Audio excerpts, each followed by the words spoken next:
For week 3, we're going to go over a trap bar deadlift. Unfortunately, a trap bar is not in all gyms, but if you have access to one, definitely use it. I feel like it's underestimated.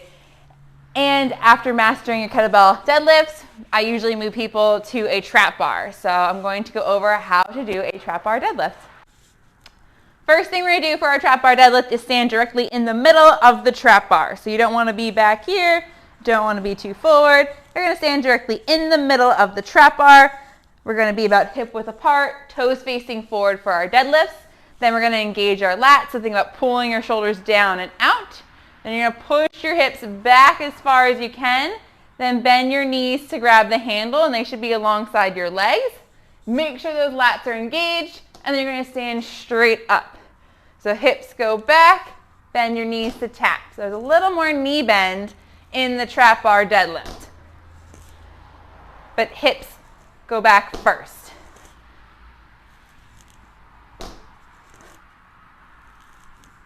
So when we are deadlifting, we want to create lots of tension in our body so that we don't get hurt. And one cue that I like to use to do that is to slide the floor apart underneath you. That'll create lots of tension in your glutes and your outer thighs. Again, this is just one cue. There are many cues that might work better for someone versus the other. So I also like to deadlift barefoot like every other exercise. I have ankle problems. It just helps me and it helps a lot of other people.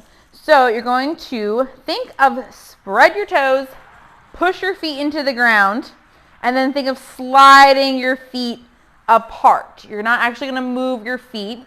Also making sure that you spread your toes so that you don't roll onto the outside of your ankles. You want to keep that big toe planted as well because you're going to slide the floor apart. Again, don't roll on the outside of the ankles.